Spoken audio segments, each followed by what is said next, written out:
अस्सलाम वालेकुम। आज की वीडियो में हम करेंगे एक्सरसाइज 1B। ये mathematics book 2 D2 7th edition जो न्यू एडिशन आया है उसकी एक्सरसाइज है ये। और इसका हम करेंगे क्वेश्चन नंबर 11। और इससे जो पिछले क्वेश्चंस हैं वो मैं अपनी पिछली वीडियोस में कर चुकी हूँ। उनका लिंक मैं डिस्क्रिप्शन में दे दूँगी, आप वहाँ से देख लीजिएगा। मैंने उसकी पूरी प्ले लिस्ट बना दी है ना, तो उसका लिंक मैं डिस्क्रिप्शन में दे दूँगी, आप वहाँ से देख लीजिएगा। और अगर अभी तक आपने मेरा चैनल सब्सक्राइब नहीं किया तो उसको सब्सक्राइब कर दीजिए और बेल आइकन को लाजमी प्रेस कीजिएगा ताकि आपको न्यू आने वाली वीडियोस के बारे में पता चल सके। तो स्टार्ट करते हैं। हमारे पास क्वेश्चन नंबर 11 है कि व्हेन हमारे पास क्या है कि y इज़ डायरेक्टली प्रोपोर्शनल क्या है, x स्क्वायर क्या है, and y is equals to a for a particular value of x। ठीक है, वो कह रहे हैं y क्या है, हमारे पास a है for a particular value of x, यानी कि x की कोई भी पर्टिकुलर वैल्यू है जो वो हम खुद लेट कर लेंगे। ठीक है, फाइंड हमने एक्सप्रेशन करना है for y in terms of a। हमने एक एक्सप्रेशन बनाना है, ठीक है, y का जैसे इक्वेशन ही हमने बनाते होते वैसे ही हम बनाएंगे, लेकिन उसमें क्या होगा, इन टर्म्स ऑफ a। फिर उसके बाद हमने क्या करना है कि when this value of x is double, यानी कि हमने एक इक्वेशन बनानी है मतलब कि एक एक्सप्रेशन बनाना है जिसमें y क्या होगा हमारे पास इन टर्म्स ऑफ a होगा और x की वैल्यू क्या होगी, डबल्ड होगी। तो सबसे पहले हम एक इक्वेशन बनाते हैं, फिर उसके बाद ये करते हैं। ठीक है, तो सोल्यूशन स्टार्ट करते हैं। इसमें हम क्या करते हैं जी, सबसे पहले लिख लेते हैं सोल्यूशन। ठीक है जी। अच्छा, सबसे पहले हमारे पास क्या गिवन है कि y क्या हमारे पास डायरेक्टली प्रोपोर्शनल है x स्क्वायर के, तो वो हम लिख लेते हैं कि y is directly proportional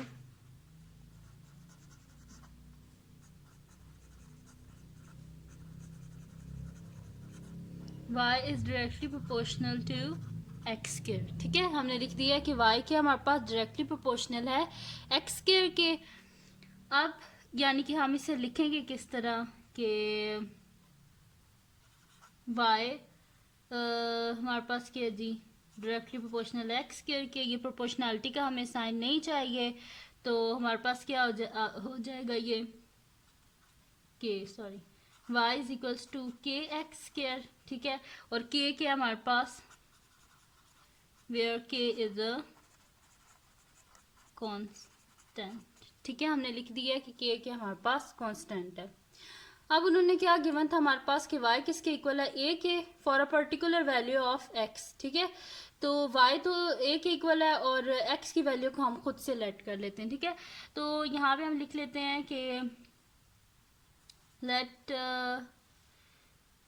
y is equals to a है तो x को b कर लेते हैं, x is equals to b। ठीक है, y is equals to a है तो x क्या हो जाएगा, b। ये वैल्यूज इस इक्वेशन में पुट कर देते हैं, तो हमारे पास क्या हो जाएगा जी कि क्या हमारे पास y is equals to k x square है, तो यानी कि y क्या हमारे पास a इज इक्वल्स टू के और x की जगह क्या लिख देते हैं, b का स्क्वायर, यानी कि a इज इक्वल्स टू के B square.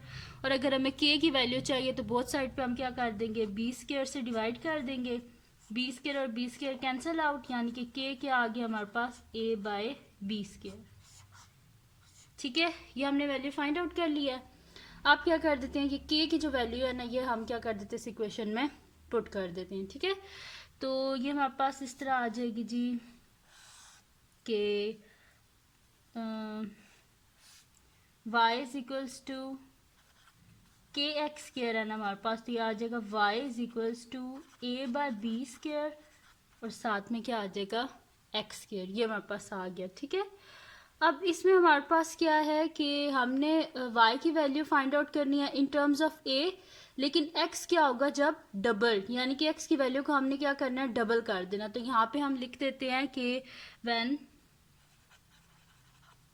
x is doubled, तो x की वैल्यू क्या हो जाएगी जी, x की वैल्यू हमारे पास हो जाएगी, वैसे हम b है ना, तो b है तो b को अगर डबल करेंगे तो b प्लस b क्या हो जाएगा हमारे पास 2b, यानी कि जब हम x को डबल करेंगे तो हमारे पास x की वैल्यू क्या हो जाएगी, x की वैल्यू को जब हम डबल करेंगे तो b प्लस b क्या हो जाएगा हमारे पास यहाँ पे 2b, तो x क्या हो जाएगा जी हमारे पास 2b हो जाएगा। तो ये वैल्यू जो है ना इस इक्वेशन में हम पुट कर देते हैं। ठीक है, तो हमारे पास क्या हो जाएगा, y is equals to a by b square into two b का स्केयर। तो y is equals to a by b square. 2 का स्केयर क्या होता है हमारे पास 4 और b का स्केयर क्या होगा b स्केयर। ठीक है, अब b स्केयर और b स्केयर आपस में कैंसिल आउट। 4 इंटू ए क्या हो जाएगा 4a, यानी कि y की हमने वैल्यू फाइंड आउट कर लिया इन टर्म्स ऑफ a, तो वो हमारे पास क्या आई है y is equals to 4a। ठीक है जी, बड़ा ही इजी सा क्वेश्चन था, कोई इसमें मुश्किल नहीं थी। जस्ट हमने करना क्या था कि फाइंड आउट करनी थी y की value in terms of a find out करनी थी। तो ये थी जी आज की वीडियो जिसमें मैंने आपको कराया क्वेश्चन नंबर 11। काफ़ी सारे स्टूडेंट्स कह रहे थे कि कर दे, लेकिन कल मैंने कोई वीडियो अपलोड नहीं की, वो थोड़ी मैं बिज़ी थी, दैट्स व्हाई मैंने कल कोई वीडियो अपलोड नहीं की इस वजह से। तो मैं आज फिर करके आज इंशाल्लाह ये अपलोड भी कर दूँगी। तो इसी तरह मुझे सपोर्ट करते रहें और अपने फ्रेंड्स को भी बोलें कि वो चैनल को सब्सक्राइब कर दें। और अगर ये आपको वीडियो पसंद आई हो तो इसको लाजमी लाइक कीजिएगा, फ्रेंड्स के साथ शेयर कीजिएगा और दुआओं में याद रखिएगा। अल्लाह हाफ़िज़।